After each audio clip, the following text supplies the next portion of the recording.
Hello అందరికీ.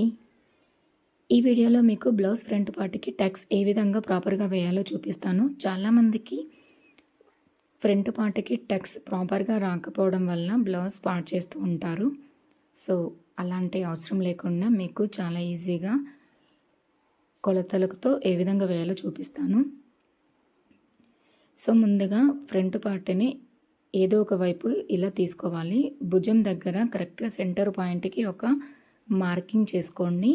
So, ఇక్కడ నుంచి స్ట్రెయిట్‌గా కింది వైపుకి వీడియోలో చూపిస్తున్నట్టుగా కింది వైపుకి ఒక మార్కింగ్ పెట్టుకోండి.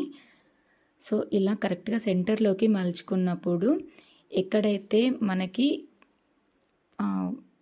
ఫోల్డింగ్ వస్తుందో అక్కడ ఇక చూడండి వీడియోలో చూపిస్తున్నట్టు ఇలా కరెక్ట్‌గా ఫోల్డింగ్ వస్తుందో అక్కడ 1 ఇంచు గ్యాప్ తీసుకొని ఇలా స్టిచ్చింగ్ అనేది ఇలా కింది వైపుకి 2 ఇంచెస్ కిందికి ఒక స్టిచ్చింగ్ వేసుకోండి.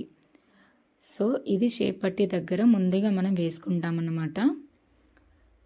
ముందు ఇదే వేసుకోవాలి. ఇది వేసుకున్న తర్వాత దీన్ని బేస్ చేసుకోవాలి. దీన్ని బేస్ చేసుకొని ఆర్మ్ రౌండ్ ఉంటుంది కదా, అటువైపుకి ఇక్కడ వీడియోలో మీకు ప్రాపర్గా కనిపించట్లేదు, నేను కూడా చూసుకోలేదు. సో, ఇలా స్ట్రెయిట్గా ఆర్మ్ రౌండ్కి మనం ఇంకొక స్టిచ్ వేసుకోవాలి. ఇలా స్ట్రెయిట్గా తీసుకోండి. క్లాత్ అనేది స్ట్రెయిట్గా రావాలి. ఇలా దాన్ని పట్టుకొని ఇలా స్ట్రెయిట్గా తీస్తే ఇక్కడ నుంచి మనం ముందుగా వేసుకున్న ఆ స్టిచ్చింగ్కి 2 ఇంచెస్ గ్యాప్ ఉండాలి. ఈ స్టిచ్చింగ్కి ఆ స్టిచ్చింగ్కి మధ్యలో 2 ఇంచెస్ గ్యాప్ ఉండాలన్నమాట.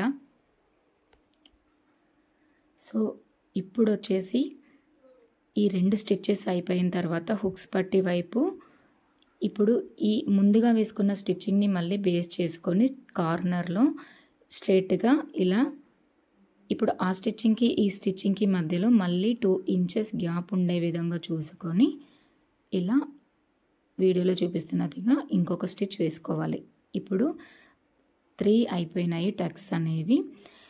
కొంతమంది 4వది కూడా వేసుకుంటారు, అది మనకి సైడ్స్కి వస్తుంది కదా. సో, ఇప్పుడు ఇలా మళ్ళీ దాన్నే బేస్ చేసుకోవాలి. ఇక్కడ మనం షేప్ పట్టీ కోసం వేసుకున్నాం కదా స్టార్టింగ్లో, దాన్ని బేస్ చేసుకొని స్ట్రెయిట్గా ఇలా మళ్ళీ ఇప్పుడు ఈ స్టిచ్చింగ్కి మధ్యలో మళ్ళీ 2 ఇంచెస్ గ్యాప్ ఉండే విధంగా మరొక స్టిచ్ వేసుకోవాలి. ఇలా ప్రతి స్టిచ్చింగ్కి ముందుగా వేసుకున్న దానికి మధ్యలో 2 ఇంచెస్ గ్యాప్ ఉండే విధంగా చూసుకున్నారంటే మాత్రం ఏ సైజు వారికైనా చాలా ప్రాపర్గా బ్లౌజ్ అనేది సెట్ అవుతుంది.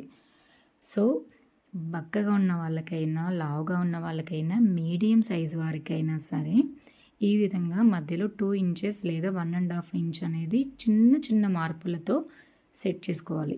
సో, బక్కగా ఉన్న వారికి కొద్దిగా మార్పు ఉంటుంది. అదేంటి అనేది నేను మీకు నెక్స్ట్ వీడియోలో ఎక్స్ప్లెయిన్ చేస్తాను.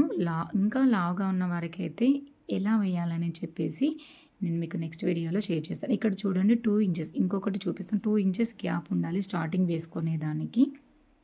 కిందికి 2 ఇంచెస్ ఉండే విధంగా వేసుకోండి. సేమ్ ఇందాక చెప్పిన విధంగానే మళ్ళీ ఎక్స్ప్లెయిన్ చేస్తున్నా. ఆర్మ్ రౌండ్ వైపుకి మనం ఇలా స్ట్రెయిట్గా తీసుకోవాలి. ముందు వేసుకున్న దానికి ఇలా స్ట్రెయిట్గా తీసుకొని 2 ఇంచెస్ గ్యాప్ ఉండే విధంగా ఒక స్టిచ్ వేసుకోండి. ఇప్పుడు రెండవది అయిపోయింది. ఇప్పుడు మూడో దానికోసం కాజా పట్టి వైపు వచ్చేసాము. ఇక్కడ వచ్చేసి సేమ్ అన్నమాట. ముందు వేసుకున్న దానికి బేస్గా ఇలా స్ట్రెయిట్గా తీసేసుకొని మళ్ళీ దానికి దీనికి మధ్యలో 2 ఇంచెస్ గ్యాప్ ఉండే విధంగా గ్యాప్ ఉండేలా చూసుకొని ఇలా ఇంకొక స్టిచ్ వేసుకోవాలి. చాలామంది 3 టక్స్ మాత్రమే వేసుకుంటారు. సో, ఇక్కడ నేను 4వది కూడా వేసుకుంటే ఎలా ఉంటుందో చూపించడం కోసం, సేమ్ డిస్టెన్స్ ఉంటుంది అని చెప్పడం కోసం మీకు 4వది వేసాను. యాక్చువల్గా నేను 3 వేస్తాను, 4వ టక్ వేయను అనమాట. నాకు అది అలవాటు కూడా లేదు. సో, మీకు ఎక్స్ప్లెయిన్ చేయడం కోసం మాత్రమే ఇది నేను వేసాను. సో, ఇంతే అండి. చాలా ఈజీ అన్నమాట. చాలా అంటే చాలా ఈజీ. సో, ఇది తెలియక చాలామంది పొరపాటు పడుతూ ఉంటారు. ఎలా వేయాలో అర్థం కాక తికమక ఏదో మలిచేసి వేస్తూనే ఉంటారు. అలా వేయడం వల్ల చాలా బ్లౌజ్ అనేది పాడైపోతుంది. సో, కస్టమర్స్ కూడా మన దగ్గరికి రారు. సో, చాలామంది ముందు పార్ట్‌కి ఎక్కువ ప్రిఫరెన్స్ ఇస్తారన్నమాట. సో, వీడియో నచ్చినట్లయితే ఒక లైక్ చేయండి. అదే విధంగా కొత్తగా వచ్చిన వాళ్ళైతే సబ్స్క్రైబ్ చేయడం మర్చిపోవద్దు. అంతే అండి వీడియో. Bye bye. నెక్స్ట్ వీడియోలో మళ్ళీ కలుద్దాం.